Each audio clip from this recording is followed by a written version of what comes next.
Hey guys, today I'm just making a video about stuff I've kind of talked about in the past, but I just wanted to talk about a little bit about my childhood and a little bit about self-worth, self-esteem, and how I believe that it impacts me today. Um, so growing up, my father wasn't around. Both of my parents, my mother wasn't or is an addict. My father still is an addict. My father wasn't around. He drank a lot, so it wasn't healthy to be around us. So um, I believe he split when I was very, very, very young, like not even 1 year old, because I was born premature. So I had a lot of doctors, nurses, and whatnot visiting the house or the apartment at the time. But yeah, obviously we couldn't have him around, so I assume he just kind of had to go. My mother, she stopped working soon as I was born. My mother was addicted to crack cocaine. She still is. I have no type of relationship with her, nor do I want to have any type of relationship with her. None of my siblings do either. Um, uh, she wasn't the best parent at all, if you could even call her that. She was always using, always getting high, cheating, lying, stealing, everything. Exposing her children to an environment that wasn't at all um, uh, loving, nurturing, healing of any sort. It was hard to feel loved by her growing up. It was hard to know that she just wanted to talk to you when she really wanted to ask you for money, or whatever the case was. Did she do some things? Sure. I mean, my sister and I both did soccer for a little bit, but since she didn't work, she was on public assistance and food stamps and everything. Um, she used to sell her food stamps at times, or just do all kinds of random things. Even if it wasn't for one of my family members that actually worked and really was the one that took care of us when she couldn't, I'm not sure where I would be today. So thank God for him. Uh, so he was really the only type of role model I ever had. That's my grandmother's brother. But my grandmother wasn't working either. So my grandmother has paranoid schizophrenia. So she got that when she was like in her 20s, I guess. I believe she got postpartum depression, and then she went into a psychosis, and then I think it kind of went all downhill from there. So she was actually really smart, but she just ended up getting sick, and she's still alive. She's 80 years old. 80, yeah, she's 80 years old. No, I'm sorry, 78. She's 78. My grandfather was 80. Yeah. But so it, like I said, it wasn't a great environment. My mother would drop me and my sister off at my great grandmother's house a lot. Sometimes she'd be gone for hours. I mean, I can't even remember being at a soccer game and her being gone for hours, or just not knowing where she went. And I'm like, oh, I would try to look out and see where she is, and she wasn't there. I'm like, oh, okay,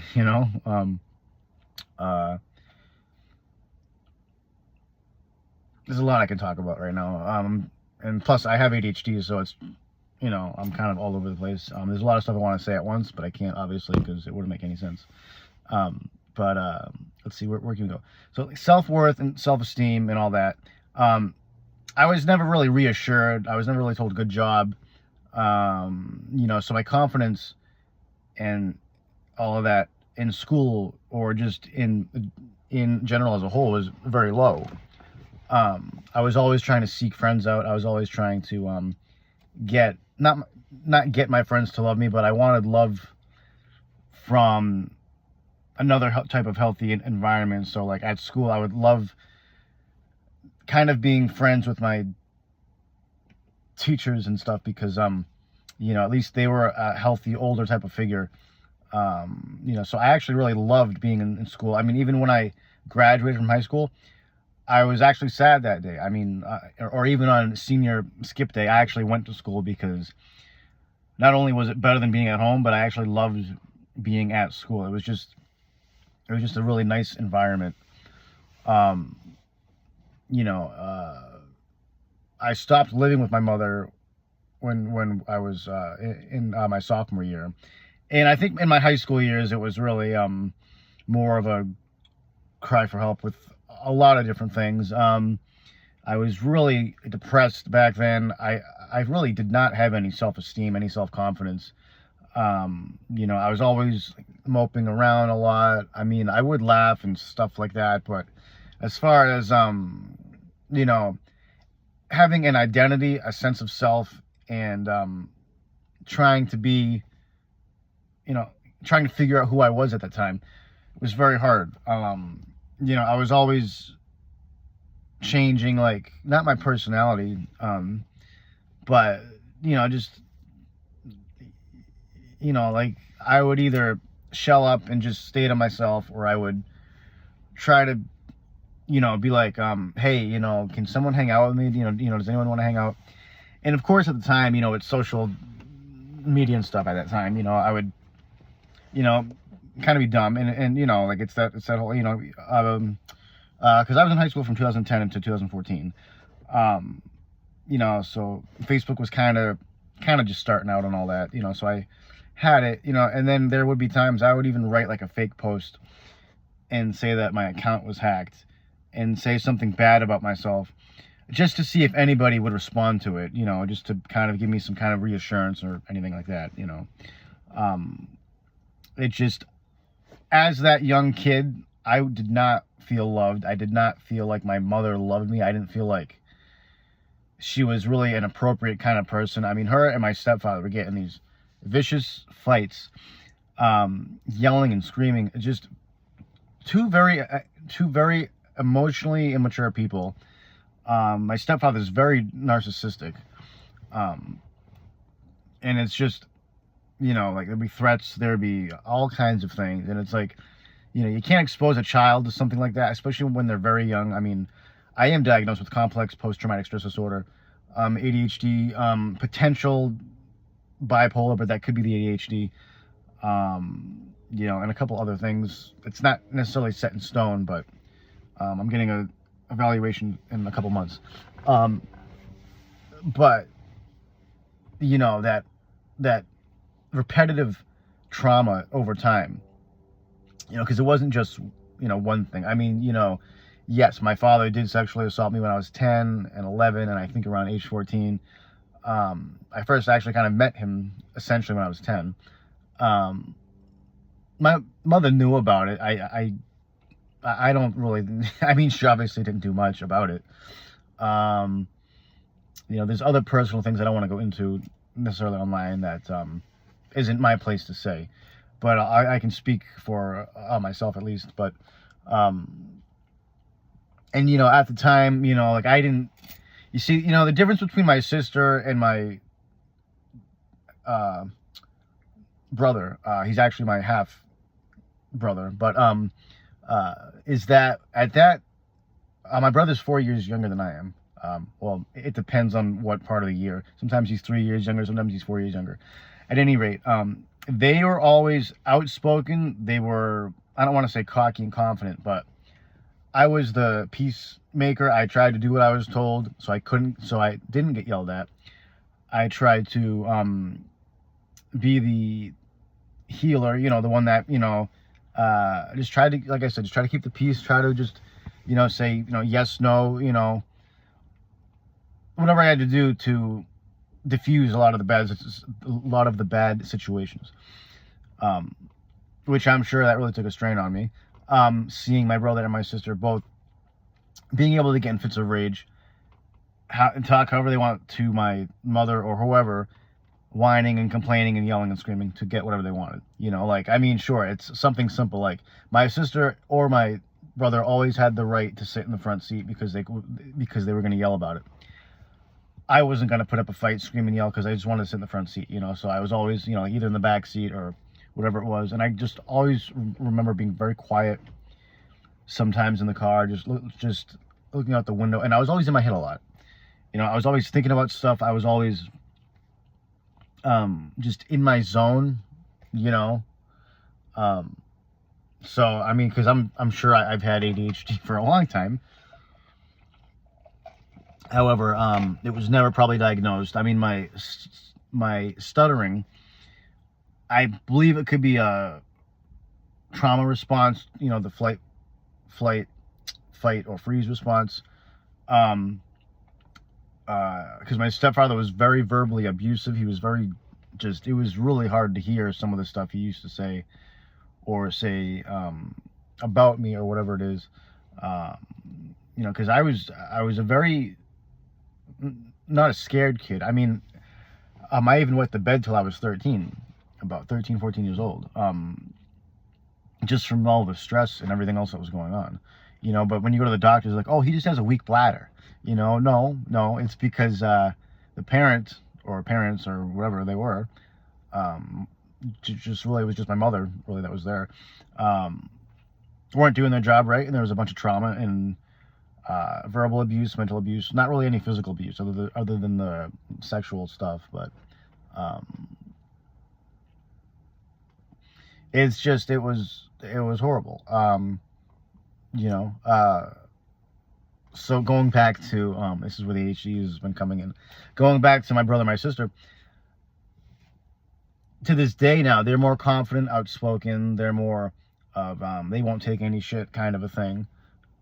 Excuse my French. And just, I've gotten better. I mean, from age 18, which my mother got me to smoke crack at that age, 4 or 3 days after I graduated high school, I decided to live with my mother because my other family member that I was living with, my mother tried to convince me that he was no good and that he was just holding me back from succeeding in life and this and that, when he was the one that was more of a role model and actually worked his whole life. Unlike my mother, when she was 27 years old, I believe, and she stopped working, and that was it. She hasn't had a job since. And that was back in 1996.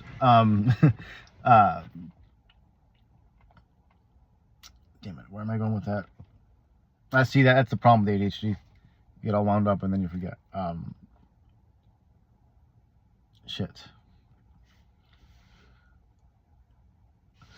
Yeah, I watched my other family member and how he was and how everything. Oh yeah, so my mother was trying to convince me that she stopped using drugs. So I was still in high school and I would visit her sometimes because she didn't live all that far away. So I kept asking her. I even asked her roommate that she had if she was clean and all that, and she kept convincing me. I think he said she wasn't. But he was a really great guy. He actually eventually died of a heroin overdose about a year and a half later, unfortunately. Yeah, it was about a year later, actually. He was a pretty nice guy, actually. My mother took advantage of him a lot because, she's an addict and, that's what they do. So, yeah, I asked my mother pretty much point blank, and, it's funny. I never called her mom growing up because it just didn't feel right. Mother and father is more formal, and they never deserved that kind of a title anyway because they really weren't. So yeah, it was a night in June of 2014, and my mother just got a check and from the state, and was to use drugs, and I was sitting there and I watched it, and then I just literally just point blank, I went and I asked her, I was like, hey, can I try it, or can I have a hit, something like that, I said, and without really much hesitation or anything, just, yeah. Instantly, it was great. It was amazing. I don't ever want anyone to try it. I've never turned anyone on to it, and I never will. But that was a pretty big downfall. So I ended up living there with her for about a year and a half until I finally just had enough of all of it and left. And moved in with my other family member that I've talked about, how the one that always worked and did the right thing. And then I didn't get my license till I was 21. Versus my sister got hers. We're actually the same age. She got hers at 16 or whenever you're supposed to get it, you know, like right around that time. And she went to college. I mean, I didn't go to college, but it just seemed like I was held a little bit back because my brother and my sister could always advocate for themselves. They had their own opinions, their own this, their own that, where I was more, like I said, go with the flow, kind of keep the peace, you know, don't stir the pot kind of thing. And that really kind of wore on me after a while. You know, so that kind of sucked. And then, unfortunately, I didn't get a job until it was age 21 until it's like 23, 24 years old. I didn't really get an actual job. I'll be 30 in 1 month from now. But I've come a long way. I mean, even in the past 6 years, I've really come a long way as far as self-worth, self-esteem, and other things. You know, I'm still really afraid of like rejection. I mean, it's hard for me to go up to a girl, ask a girl out, you know, or even show any kind of interest in a girl because, you know, it's hard. And then I got in a very toxic relationship with somebody. I could get into it. I've talked about her before on this channel. But I've known her since I was like 10, is that right? 10 years old? Yeah, about 10 years old. I've known her, and we got into a drug-induced relationship, and, you know, not sexual or anything, but I did have very romantic feelings for her, and it was a very familiar type of relationship because the chaotic environment that I grew up in was so similar to how it was with hanging out with her that, you know, it was like, okay, this kind of seems normal, you know. She's not I don't want to say she's not a good person. She's just not her best version of who she could be, with struggling with her addictions, and she's clean now, but you know, she needs a lot of therapy in regard to, you know, I think she's narcissistic. I think she's really the kind of I'll hurt them so they don't hurt me kind of person, because I've been in so many situations about that. I mean, I'll take accountability and responsibility to things that I've done to where, you know, if things are my fault, you know, I'll own up to it. I'm not going to bash someone or say something wrong saying I'm the perfect person and I didn't do anything wrong. I did love her. I still love her very much. We really don't talk anymore because of the whole up and down, you know, of cycle of we'll get high and then we separate and then we don't talk to each other. Then we'll get high again, and then it's caused me to lose my job. It's caused a lot of things. You know, and it just, when you really love someone and care about someone, you know, because I tried to see her potential. I tried to look past what everyone didn't want to see about her or thought that was never true. You know, she's a very pretty, and it seemed essentially that we connected very well. I mean, I was very comfortable around her. I was very, I don't even know how to explain it. I had like a head high of being so like captivated with who she was and how we meshed and clinged together like a, you know, it just seemed so safe with her because she was the type of person that I liked, where she's very self-confident, or she seemed to be. She had no problem telling anybody what was on her mind.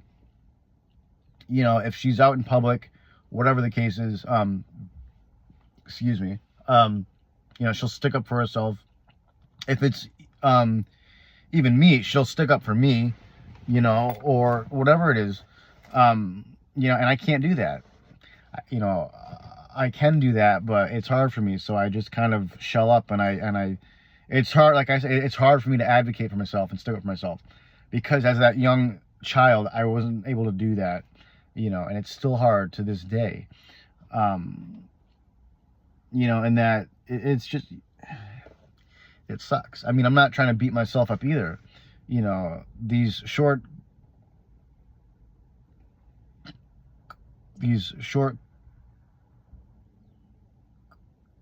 comings I can outgrow.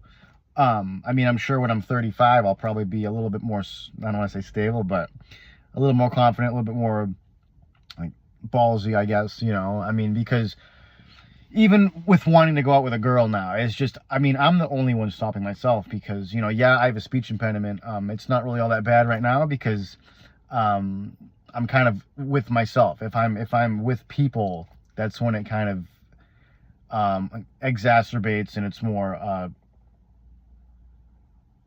pronounced. 'Cause you know what the problem I think is too is it feels like my whole brain freezes, in that I know I'm here, I know I'm looking somewhere, or I'm closing my eyes, and it feels like the wheels are either slowly turning, in that it just, everything just seems frozen, and I just tense up.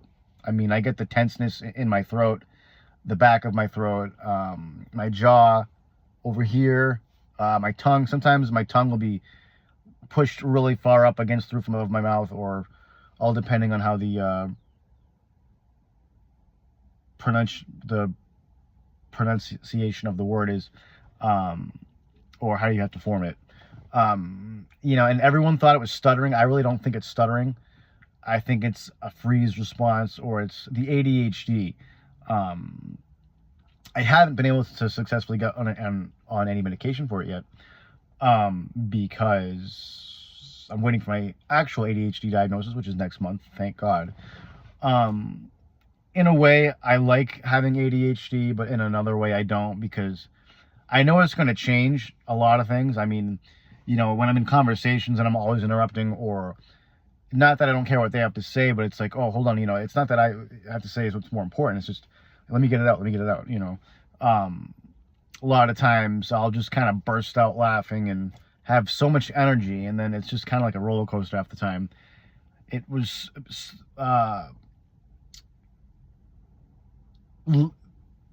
led to believe that it was bipolar 2, but with the kind of like mood swings, but it could be the ADHD and having ADHD burnout too. But I know how to function with how the cards I've been dealt in regards to how my ADHD is. And one of my fears is that when I go on the ADHD medication, it's going to slow me down so much, you know, because even when I'm just doing things, or I'm just walking around, whatever I'm doing, I can't necessarily not pinpoint, but I just can't necessarily relax, you know, and focus on what I'm doing. I'm here talking, but but half the time I'm somewhere else, you know. And it's like everything I do, I rush. Like when I brush my teeth, I rush. When I, you know, just anything that I'm doing, it's hard to, like, you know, feel the breeze. It's hard to, you know, look at the grass, like note what the color is, and just be in tune, be so present in the moment that, you know what you're actually doing, you know what is going on, you know. And it's just, it sucks so much because like I feel like I'm never necessarily in the moment to just be here and you know, let go of like traumas, and let go of, you know, all the I guess the mental stuff, you know, that just kind of holds you back. You know, so and as far as sobriety, I've gotten myself sober many different times. I've never really gone to any kind of a rehab. I mean, I went to an inpatient for like a week or something, and something like that. But I've never shot up drugs. I've never done anything like that sort. You know, just unfortunately, crack cocaine. You know, is it the worst thing? It's like probably like number 2 on the list, but as far as like one of the worst drugs in the world, because it's so addictive, and you get that rush, you get that head high. It feels amazing. It's like having an orgasm at the top of a roller coaster, then you shoot right down on the roller coaster, and then you have a bunch of fireworks going off in your head. It's a horrible drug because it's so easy to get addicted to it. And like my mother and my father that still do it, that have been doing it for like 25, 30 years or so, haven't really bettered themselves. You know, they both have nothing. They both don't work. They both don't have a car. They both don't really have any kind of assets to themselves at all. It's pretty pathetic. my brother, my sister, and I were doing so much better than they were at our ages, or even to right now with how they are, that it's incredible.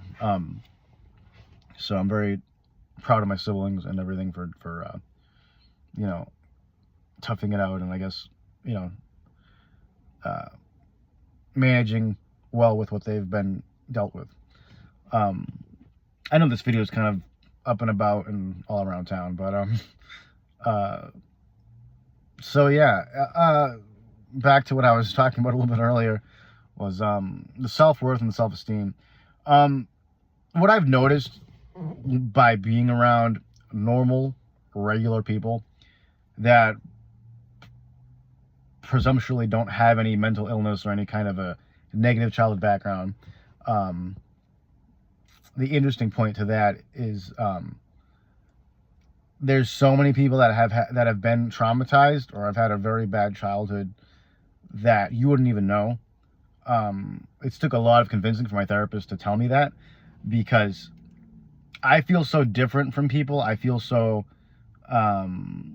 isolated, I guess, in a sense, you know, because I'm always trying to make people laugh. I'm always trying to make people like me. I'm always trying to be nice, you know, because what you do as an adult is what you did when you were a kid that worked. So when you're younger, whatever worked for you at that age, you know, that young age, to help you essentially survive, that's what you're doing when you're an adult. I'm still doing that to this day, unfortunately, because of my trauma and everything else, you know. I don't really have a backbone. It's very hard for me to stick up for myself. So, you know, people like that girl I used to date, go out with, hang out with, we did drugs together and all that, and she could manipulate me like it was, you know, night and day. I know I'm going into another story. It's hard. I have trouble keeping it along too. You know, she knew I loved her, still do, I guess.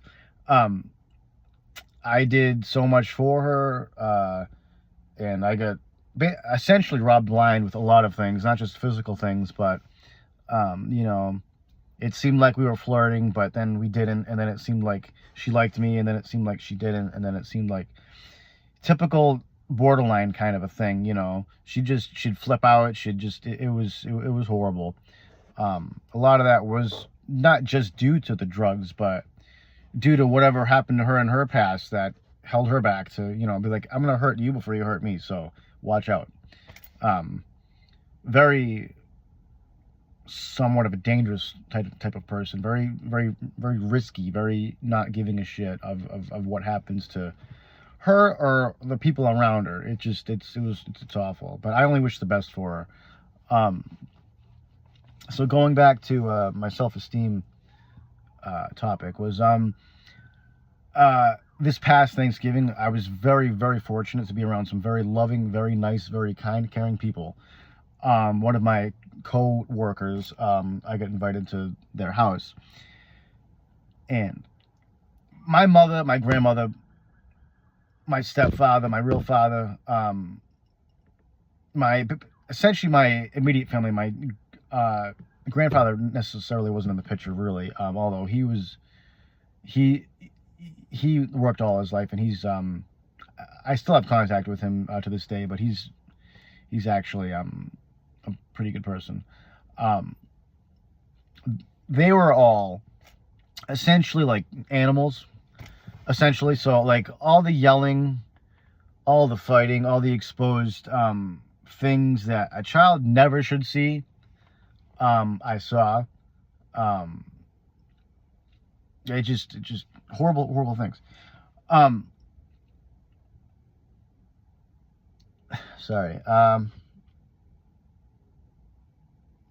So that Thanksgiving, when I went to that friend's house, the amount of love, and I'm going to try hard not to get emotional, the amount of love that I felt in that room, not even really knowing all of maybe the 2 or 3 people that were there, that I knew out of maybe 14 people.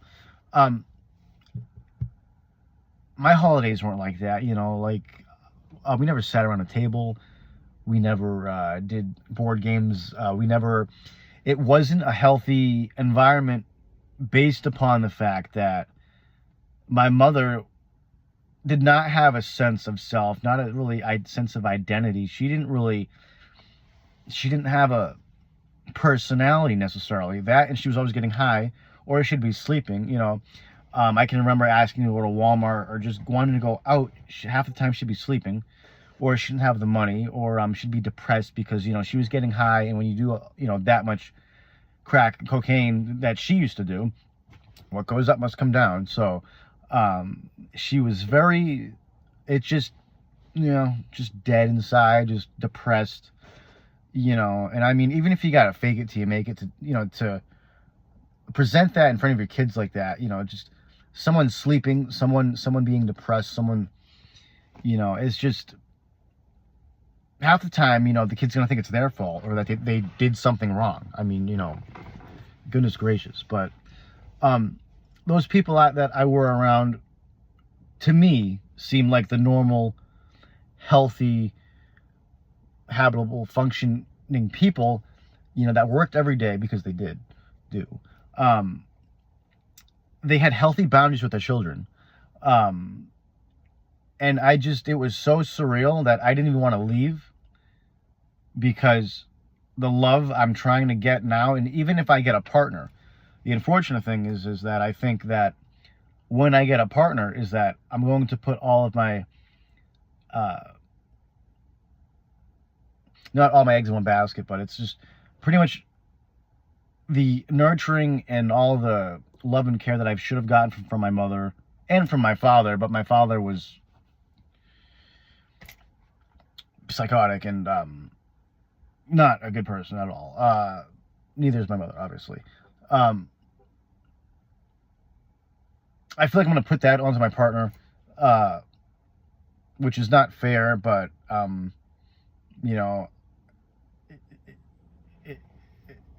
that it's going to be a work in progress, because, I'm a lot healthier now, but there's still those, faults that are going to linger, because, I didn't have this growing up. I didn't get this. And it's all the normal, essential things that a child should have, unconditional love, and everything.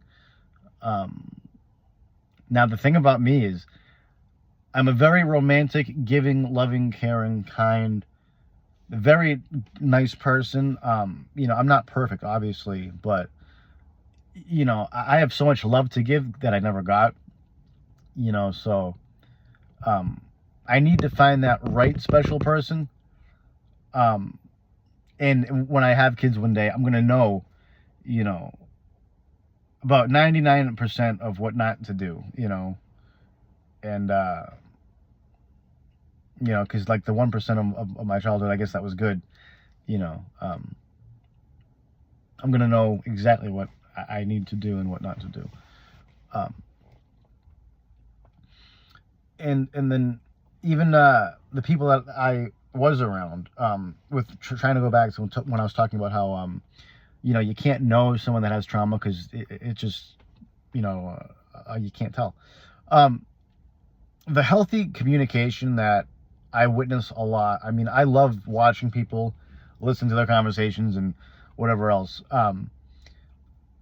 You can see healthy people when you know them. I mean, the types of conversations that they have, the healthy boundaries of, like, let them finish that, and they have their identity, they have their pride, they're not egotistical, they have their sense of self, their self-worth, I'm not going to stand for this, so I'm going to say this.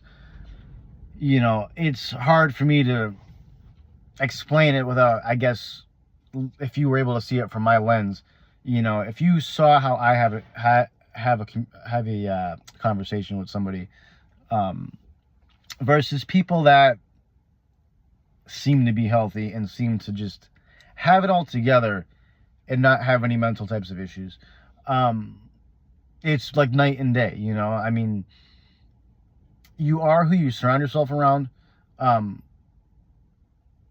And I did not want to let go of those people that I were around, that not for a minute did I feel unloved, unwelcomed, or like what I had to say didn't mean anything. Because half the time when I was a kid, I was always getting shut down, what I wanted to say, or feeling like my input wasn't valid, or getting laughed at, whatever it is, and that's from my family, so it's like, I don't blame my brother and my sister now, they were kids of that and victims of that, of my mother's very unhealthy parenting style, or, trying to ground, like, it was hard for my sister to get grounded because she'd just walk out, leave, and do whatever she wanted. I mean, not me, because I just, like I said, I wanted to do what I was told, keep the peace, and hopefully it would work for me. Stay quiet, go into my shell, not bother anybody. It was lonely a lot, but I can only imagine what I would be like if I were raised by the types of people that I would want to be raised by. It just sucks because when you see friends or whatever it is, that have had healthy relationships with their parents, and that the parent knows how to have a healthy relationship. It's so sad when you see how much they complain, like, oh, I hate my parents. I'm like, oh, no, you don't. No, you don't. Because if I could jump in your shoes right now, I would, and half the time too, I'm like a little kid half the time. I can be very, very relatable with children, because being victimized at my age, it's almost like half the time I'm stuck at 10 years old, 12 years old, in that just being around a kid is like one of the happiest things, in the world, because of it enables my childhood. It just brings out what I never got to experience. I never got to experience the happy, loving kind of, childhood. So it's like, and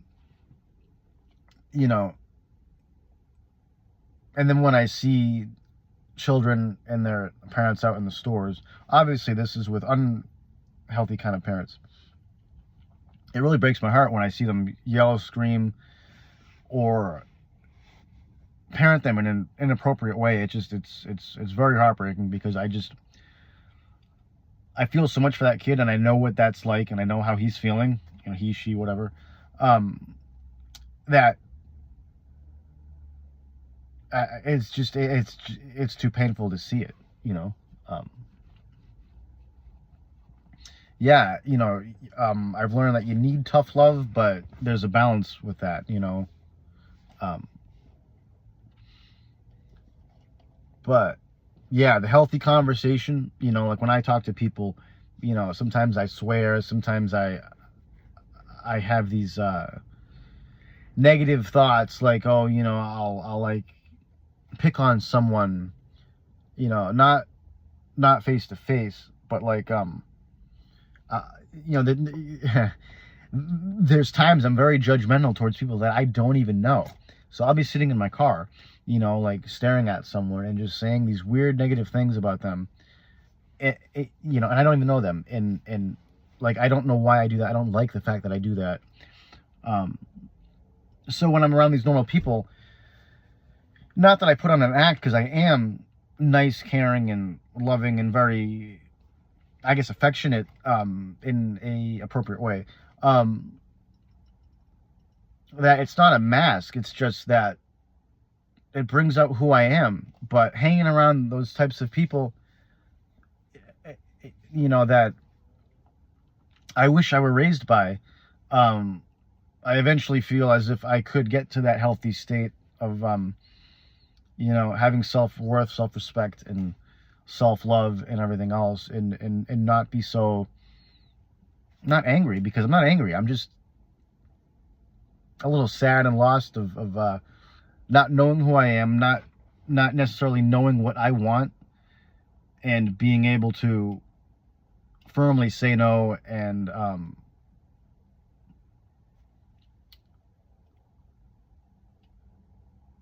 you know, because in this life, you know, you only are yourself once, you know, and like this is it, you know, like the day passes, the year passes, 5 years pass, you know, you're gonna change, you're gonna do this, you're gonna do that, and then you don't do it, and then you're 75 years old, and then you're like, oh, I wish I did a bunch of different things in regards to, oh, I wish I asked out that girl that night that I saw at the store, you know, oh, but I'm just gonna walk away because I'm very afraid of rejection, you know, and I don't think she's gonna like me because I have these mixed up, effed up feelings about myself, you know, because of you know, my low self-esteem and self-confidence and everything else. I don't think that a girl's gonna like me. When I don't know that, I had a lot of girlfriends when I was in high school, but it's easier, and it was easier when I was surrounded by people my age and everything like that. But now it's like, oh, you know, you gotta try to make small talk, which is hard for me because I feel like I'm sort of somewhat autistic half the time, you know, and it's just, you know, that, you know, in my stuttering, my speech, everything, and, you know, like there's times they'll ask me for my name, and I'll be like, you know what I mean? And then it gets stuck because I have all this tension, all this built up, and it's like, nowadays people really don't make fun of you. I mean, it depends on the person. I mean, I was made fun of in school. It was worse when I was younger, but it's gotten a lot better. It's really great now. It's right now it's great. But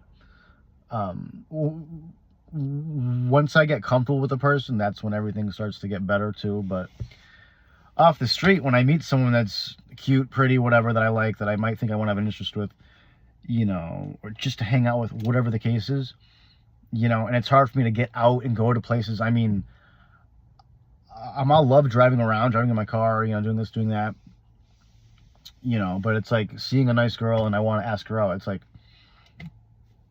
number one, I don't know how to do that because everybody thinks it's weird now. Like, oh, like, you know, you go up to somebody you like, you say, hey, you know, you want to go out for coffee? No, you can't say that. Hey, I think you're really pretty. Do you mind if I have your number? You know, like, you can't say that nowadays. It's like everyone's, I don't know, but eventually, like I said, I want kids. Eventually, I want a partner, someone to love me for me, you know, also to reaffirm the fact that there's nothing wrong with me. You know, it's all my inside voices half the time telling me, oh, you know, you're not worth it. You're not, you know, cool enough. You're not going to be, you know, the college level type of sophisticated kind of person, you know, because nobody wants, you know, I'm a man that's traumatized, you know, because that's all that they're going to see. Why would someone want to get involved with someone that's traumatized? You know what I mean? From a normal upbringing standpoint. That's why it's so much easier for me to have friends and people that I like that are essentially as screwed up as I am. Sad to say it that way. But knowing that that's not the case, and that doesn't have to be the reality of it. You know, in these moments, it's hard for me to tell that to myself. You know, if I were to go up to a girl, whatever it is, and just try to say whatever, you know, everything stops me from doing that. I'm like, don't be shy. If she rejects you, she rejects you. Move on. There's 1,000 of them. But I don't even want to get the rejection once.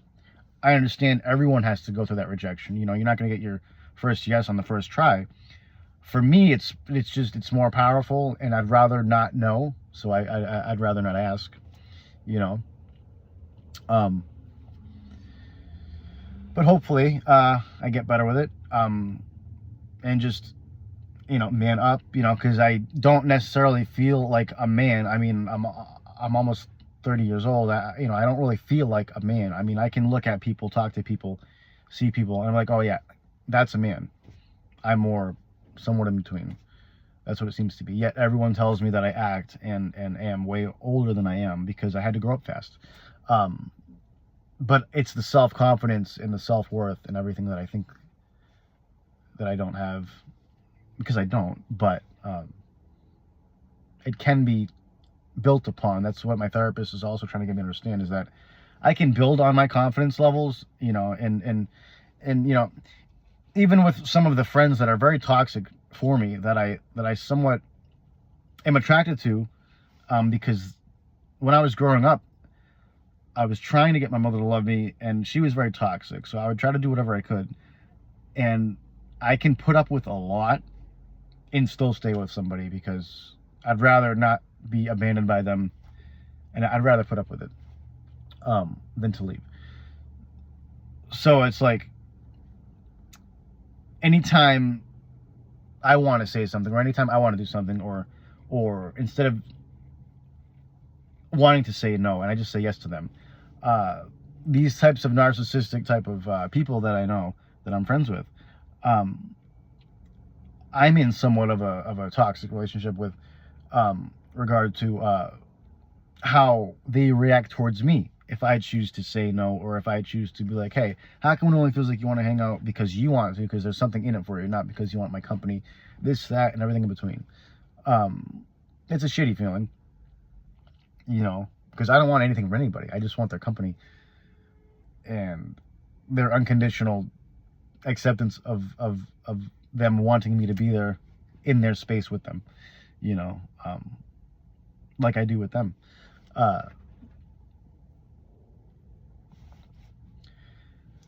But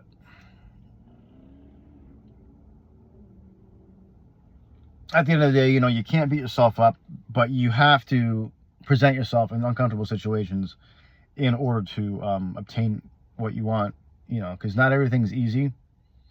And unfortunately, sometimes the best things require hard work and effort, you know, versus quite the opposite with negative things. They're more easier to obtain and get to, but I don't want that for myself. But anyway, guys, I hope some of this video makes sense. I know there's about 35 different X marks the spot points, you know, going here, there, everywhere in between with what I'm trying to talk about. But I hope this means something to somebody. I hope this gives you guys a better understanding of somewhat of what my channel is all about. You know, just kind of talking about me, and you know, if anyone has any similar type of stories, backgrounds, whatever they'd like to talk about, comment with. I'm usually very good about getting back to all my comments. So I really thank you guys for watching my videos. I know I don't post all the time, but it really means a lot. So have a Merry Christmas, everybody, and hopefully I'll have a girlfriend next time I get on video. I have no idea. You know, you don't know what tomorrow could bring, you know. But thank you guys. I'll see you later.